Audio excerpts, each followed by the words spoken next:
So I'm happy to introduce the presenters of our morning plenary session, Lessons from the Medical World, Osteopathic Medicine and Human-Centered Design. Dr. Tyler Simmet and Dr. Francisco Ward presenting. Dr. Simmet is the Provost and Vice President for the proposed Maryland College of Osteopathic Medicine at Morgan State University. He is a Yale-trained internist and disaster medicine expert who recently served as medical director for the Baltimore Convention Center Field Hospital and served as national president of DocCare International, where he set up processes and succeeded in opening global health outreach clinics in both Nicaragua and Guatemala. He has done groundbreaking research on disaster medicine care and the education process. Dr. Francisco Ward has been serving as chief of the Division of Occupational Physical and Rehabilitative Medicine at Ascension St. Agnes Hospital since 1999. He founded Seton Pain and Rehabilitation Centers and eventually merged his practice into National Spine and Pain Centers. He currently serves as medical director for National Spine and Pain Centers St. Agnes office, providing comprehensive pain management and rehabilitation services. Oh, and one other thing I neglected to mention. Some of you may also recognize Dr. Simmet from his appearances on the Dr. No Show and one of my all-time favorites, Untold Stories of the ER. What's up, ladies? We're in pain. We're in a lot of pain. But neither one was giving us a story. They're being super cagey. All I know is the airline called us. They said they needed immediate medical attention. Hi there. My name's Tyler Simmet. I'll be your doctor, and I want to take care of you and help you get rid of the pain. But I need to get some information first. It started on the plane. And? Shut up. And that's it. Please, it hurts. Both of these people were complaining of pain, and they were going through the same cycle of pain, spasm, and they both got these big swollen bellies. It could have been pregnancy, but it could have been so many other things as well. On a scale of 0 to 10, with 0 being no pain and 10 being the worst pain possible, how much pain do you have? 10. 15. 20. 25. So when these two patients started getting up their pain levels, I wasn't sure how much was sincere, but I was sure I had to keep them in the emergency room. Amazing command of that emergency room. That's very good. And stories are a lot easier than reality. That's right. I wrote about 60 outlines of the stories for Untold Stories of the ER. And what they kept telling me is you need a human story, you need tension, you need a beat or a segment to break up the story. Somehow you need to connect the story to an audience, and you need someone attractive or idealized. Because TV is not reality. It's reality-like, but not reality. Got it. So we're going to talk a little bit more about reality today. And basically what I want to talk about today is how I look at people and take care of people, how design matters. I want to go over a few basic rules that I think will be helpful to people in looking at people and seeing what's going on with them. And to have you thinking about bad design and bad functioning that'll make a difference. Because when I go in to take care of a patient, the first thing I'm thinking is, what is the person's agenda? I'm in the ER, and I can tell you many times I've spent hours and hours and tens of thousands of dollars trying to get to the bottom of what's going on when they really just wanted a note for a day off of work the next day. So we had to flip how we think about what's going on and go, what is the patient's agenda? But our goal is not to let people die. So the situation the patient has is also foremost in our mind. Is the patient sick? Are they overwhelmed? Are they engaged with their care? Or were they sent here by somebody else? And then the next thing I'm thinking is I need to know, where is this going? We call this witnessing disease, sharing the future, hand-holding, but that's how you build a relationship with the patient, is by letting them know that you know what's going on and that you could make things better and help treat them. So one thing that all of us notice when looking at people is they're funny looking animals. They don't look like a lot of other animals and they don't look well designed. When you say, what is the strong point of a human being?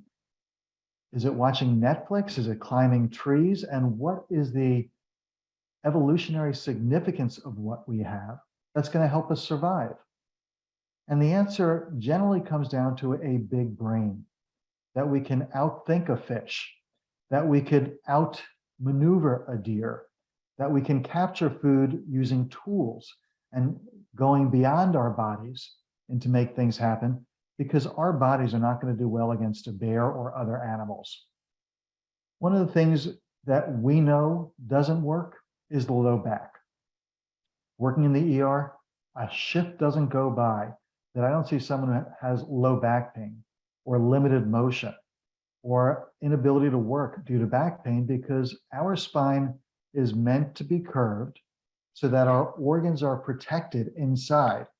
When we stand up all the way so that we can see what's going on, we expose our organs, which are dangerous in the wild, and we start to pinch the lower lumbar vertebrae and the sacrum and develop pain. The other thing that is easy to notice and a common problem in the emergency room is that the knees seem to have been designed late and by the lowest bidder. You look at the great shoulder and it goes around and around, up and down. It can go multiple directions. The knee can flex and extend. Cheap, simple, and not very effective. That means it's going to break. That means it's going to get damaged. And it means we're going to have problems. Another big issue we deal with is the brain is in charge. More and more, we're learning that health comes from what the brain lets happen, oversees, or doesn't let happen. But getting medicine to the brain is harder than getting medicine elsewhere because of the blood-brain barrier, where the body is so protective of the brain that it filters out things that we try and give to it. Next one I think is pretty obvious. The male of the species has their genitals exposed, which forces them to think about it more than they probably should, and also endangers our reproductive capacity. If you've ever gone out drinking and eating and trying to breathe at the same time, you will know that oftentimes things don't go in the right place at the right time, and that things do get caught. So the trachea and esophagus empty into the same space, which is not a good idea. I think we should have done that better. Allergies is really, it's a reaction to yourself. And you don't want to be attacking yourself, which is what allergies are. So yes, peanuts may have some other issues with causing swelling, but in general, allergies are not a healthy thing. And the eyes also, I would remodel quite significantly, because as you can see, I'm wearing glasses. Most people will wear glasses later in life. The nearsighted, farsighted becomes critical. That's just why we're thinking about things. But as doctors, we are science-based professionals who want to use rules to make things better. And the rules we use basically start in science. Newton's laws of motion are basic laws that everyone should know, and I thought I would use that as an introduction. That just says that if a body is moving, it's going to keep moving until you stop it. And if you stop it or use a force on it, it's going to move in the direction you force it. And if two bodies put force on each other, they may counteract each other, but basically it's additive. Why am I doing this? Well, first, to talk about how the body is badly built, we need to understand Wolff's Law. Wolff's Law, which has been the way we thought about bones for the last 100 years, say that the area of greatest pressure, wherever you have pressure or people sitting, bone will form. Bones reform every 2 to 3 years. Every 3 months, a small segment of bone reforming. If you use your bones badly, within 2 to 3 years, your bones will be malformed. Your bones will no longer move as well. The other law I wanted to bring up is the law of proprioception. And this is the law that the scientist Artem Pataputian won the Nobel Prize for this year, where he said that the brain really oversees the muscles. It's not just the 204 muscles and the 360 joints. It's actually the brain orienting them, telling them how they can work, and really managing and supervising what's going on there. So those are some of the basic laws of science. But for design purposes, I can give you a couple of things that if you take home from here, you'll understand people better. You'll know when people are uncomfortable because the seat is designed badly, the table is designed badly, the camera isn't high enough, and people just move in ways that will break down the body, tire them out, and stop them from being able to function. The laws I want you to learn are called Fryette's laws of motion. A couple of simple ones. Law number one, the body moves to displace energy. So if I bend to the right, I should automatically twist to the left to displace energy across the whole vertebrae. That's neutral-mechanics. If you look at somebody walking and they look herky-jerky, they're not neutral-mechanics. Neutral-mechanics is a good stride, smooth walking, and smooth functioning. That's Fryette's law number one. I have a corollary here, and that's why I keep notes, is to remember to say, yeah, we could talk about every one segment of motion, but it really is the whole body. So I would encourage you to watch racing, look at runners, see who looks comfortable and who doesn't. The comfortable is neutral mechanics, and that is side bending and rotating in opposite directions. And that's a smooth functional ability. If you see people who are side bending and rotating to the same side in order to stand up from a chair, get up or move, those are people who are in non-neutral mechanics. Those are people who are going to have problems and not function well. And that's something you have to be aware of and worry about, because they are going to break down, they are going to have pain, and they are going to be unhappy. And as I've learned in the ER, they will take it out on you, because displacement of energy and displacement of pain does make people feel better. Third law of motion is realizing that when the back is out, then the shoulders are going to go out, the neck is going to go out, and the head is going to go out. The humans are animals that really focus on the eyes and avoidance of pain. Think of humans' eyes as functioning like a jaguar, chasing their prey, jumping up and down, but making sure their vision is straight on and can see what they're chasing after. So the eyes are going to predominate and overtake and allow the back to be out of good motion and pain to happen, because of course the brain is in charge. I am going to bring up the sixth sense, because according to science, the sixth sense is proprioception. It is knowing your body's orientation, your body's structure, and how it can move and how the brain can tell it to move. It is not talking to dead people. I think we all have that experience in other senses, but not here. So alpha motor neurons are the nerves that move muscle. Gamma motor neurons are finer nerves spun around the alpha motor neurons to tell the brain where the nerves are, where the muscles are, and how things are functioning. If you ever wonder why a massage helps you feel better, it's because it's affecting the gamma motor neuron awareness of what's going on with the body. So moving on, when we look at broken people by design, in the workplace, it's mostly overexertion. It's not knowing the body is being overstressed. It's not knowing people can't function well anymore.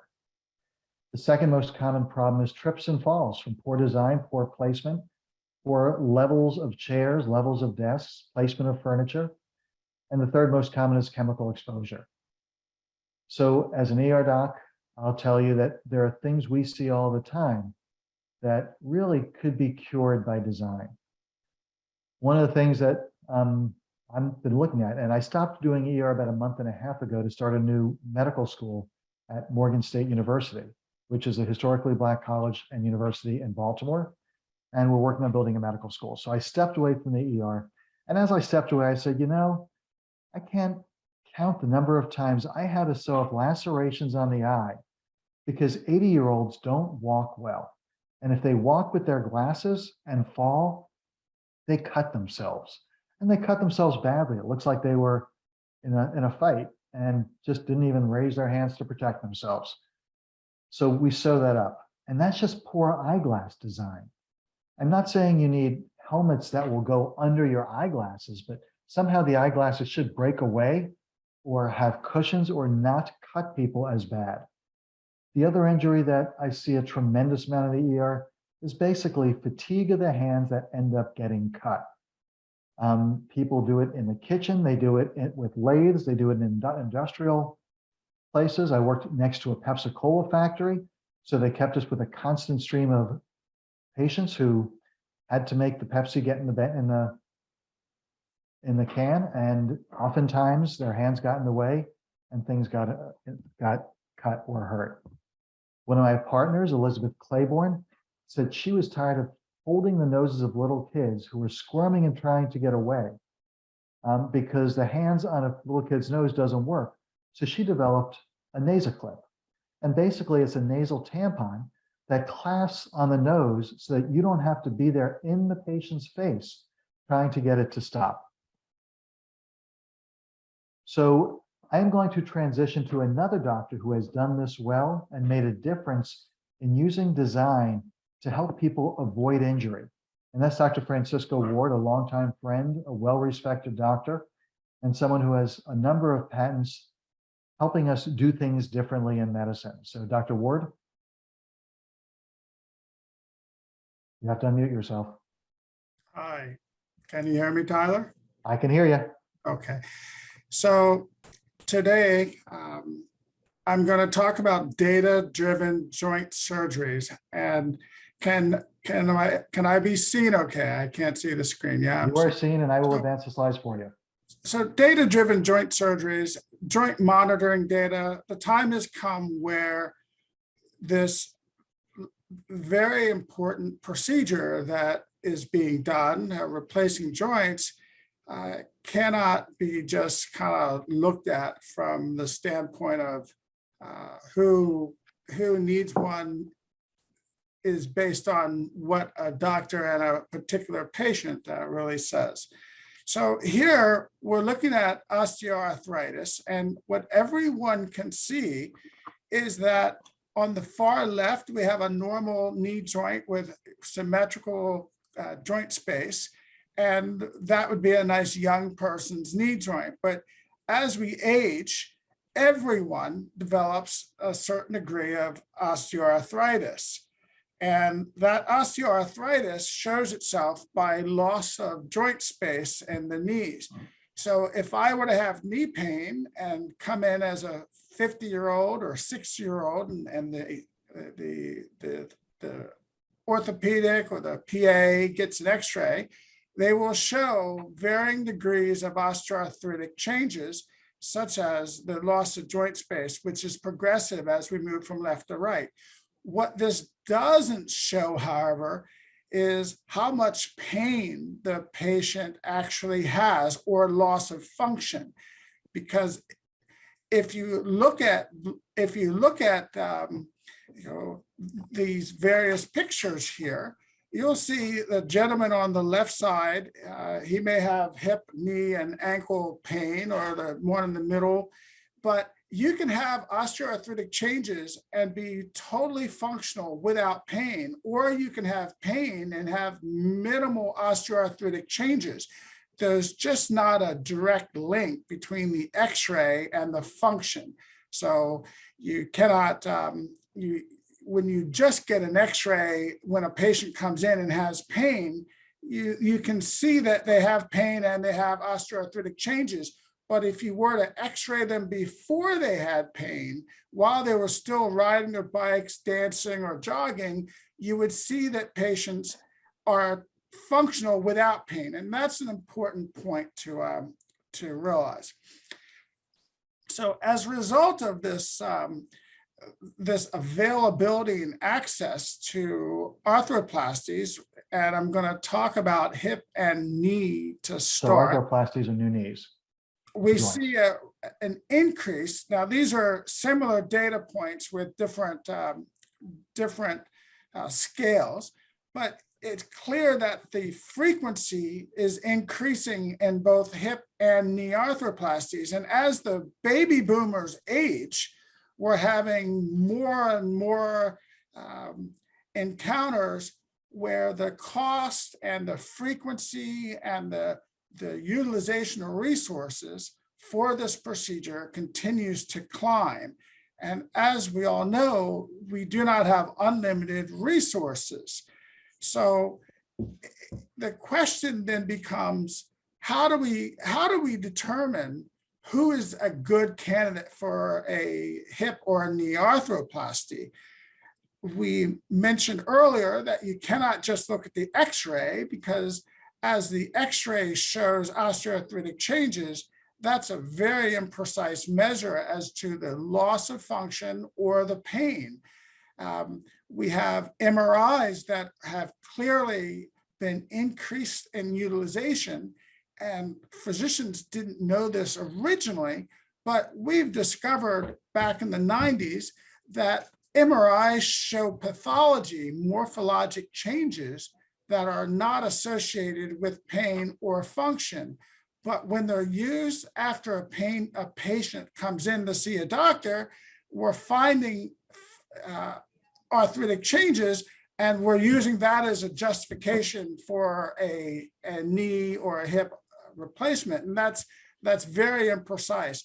When the patient comes in and says, well, I have knee or hip pain, and I'm having trouble playing basketball, or I'm having trouble hiking, very subjective, and the episodes of that functional loss are usually transient. They fluctuate from day to day and week to week.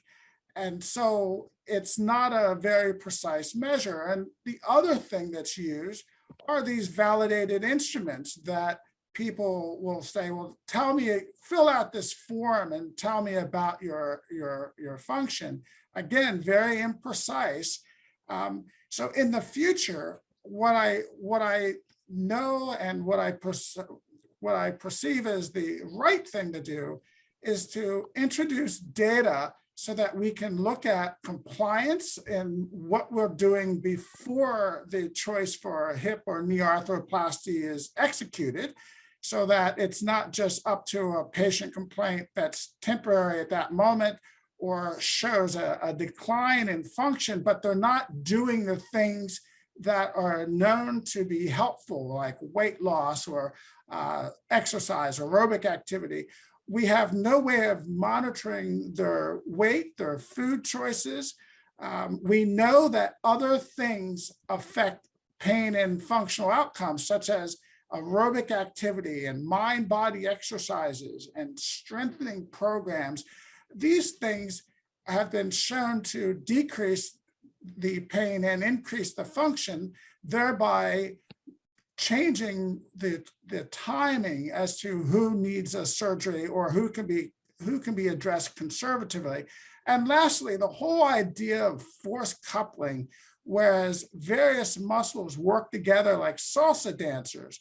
So for those of you that are comfortable with dancing, and I'm not one of them, if you're dancing closely as the salsa dancers would do, the coordination of those steps matter, and force coupling is having multiple muscles all working together. And if one muscle becomes weaker or tighter or loses function, it can affect the whole effect. It can affect the dynamics on the joint.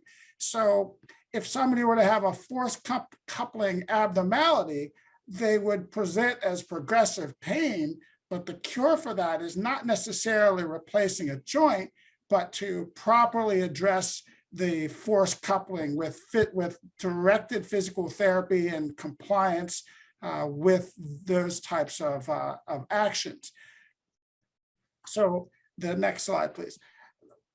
So overall, we know that the imprecise nature and the tendency of going towards joint replacements, because they're so easy and profitable, I'm proposing the joint monitor, which is a patent that I actually got many years ago. Technology has advanced because I let it become open so that other people could improve on it. But the concept here is the same. And that is, if we had and we utilized a joint monitor as a Holter monitor for musculoskeletal movement and movement dynamics, it would take the guesswork out of who needs orthopedic intervention in the form of arthroplasties to the hip or the knee in particular, because it allows us to see what is really happening in that patient's life, how many steps they're climbing, how many steps they're making, how their muscles are acting when they're going up steps, whether their quadriceps are weak or not firing efficiently. The joint monitor, by evaluating the actual movement dynamics, the speed at which a joint is moving, the speed at which it slows down, et cetera, provides quantifiable data, which then becomes very helpful in many aspects. Here's an example of that, where you have a joint monitor and they're hooked up to, at first in an office somewhere, but then we send them home and we can monitor them while they're just doing their regular activities. This can then be uploaded back to the physician, back to the various stakeholders. The insurance company would know that, look, we have this patient who is clearly declining over time by 10% per 3 months, or they are compliant and they're doing these activities, yet they're still not improving in terms of their pain and their functional expectations. Therefore, this patient may need a joint replacement. So what does a joint monitor look like? The patented device that I developed has potentiometers that can sense change in motion in 2 or 3 directions. This technology would then be applied to a patient. In the case on the right, we have a hip monitor. The brace type would be different for a knee, but the principles are the same. And this gives us actual data. So what does this data do? It provides a disruptive technology. It breaks the mold of what we currently have, where the aging population with normal x-rays showing arthritic changes, now we're going to not just have escalating replacements, but we're going to have an idea as to what's the actual pre-existing baseline. We'll know that they have, what is failure of conservative measures? As a pain doctor, we see that all the time, where somebody says in the note, the patient failed conservative treatment. But what does that actually mean? This provides a mechanism to know exactly what that means. Patient was compliant, patient's failing, and we've addressed the various issues. It can improve expectations regarding post-surgical function, because we know exactly what the patient's function was before they had the surgery. And we can begin to collect demographic and population data so that we know what's normal for a 60-year-old, what's normal for a 70-year-old. We can see the changes and have quantifiable expectations as to what they should expect after they have a hip or knee replacement, so that we can address how much therapy is enough therapy, for example. The post-operative safety and reduced need for revisions is a very, very important point, because the age of hip replacements, but the age of patients having arthroplasties is increasing because the techniques have gotten better. But for example, when somebody tells a 75-year-old after they've had a hip arthroplasty, we don't want you to bend beyond 90 degrees. We don't want you to abduct your hip beyond a certain amount. There's no way of the patient having knowledge of when they do that, whereas using the joint monitor provides either vibration sense or sound sense back to the patient, so that we can train them better as to what post-operative activities they should avoid, so that they don't have a need for revisions, either from dislocating a joint or from accelerated loosening of a joint. This also optimizes the rehabilitative intervention because we now know what muscle to address, what aspect of joint motion is lacking. We can then decide, is there a particular muscle tightness that's limiting this as a disrupting force coupler, and the forces aren't working together, which one is not working? And the therapist can then work specifically to address those limitations. And it becomes more consistent from therapist to therapist, because in the real world, every therapist that we send a patient to provides a different intervention. The quality and goals of rehabilitation, we then can know this patient is expected to terminate at 4 weeks because they've been very compliant and they're making excellent progress, versus another patient that needs 8 or 12 weeks, for example. This whole idea of maximal medical improvement that the workers' compensation group uses is to, just when is enough, and you often can't expect somebody to get better than they could when they were, fully functioning and able-bodied. And lastly, cost containment becomes an issue here, because data-driven and evidence-based care will flatten out the line for so that we don't have growing numbers of people having procedures with increasing costs without any data to show what's actually necessary and what's not necessary. Because nobody wants to be told that they don't need a knee replacement if their doctor says they need it. But now we have some mechanism to show that it is or isn't needed, or they have or haven't been compliant, they need this much therapy, et cetera. So this becomes very disruptive to what's currently the process by which it's decided who needs a joint replacement. So thank you. And I think this dovetails to what the last speaker said, which is people want predictable risk. And a disaster is a risk, not a certainty, but it's a risk that we can see and predict. So we are open to questions, debates, discussion.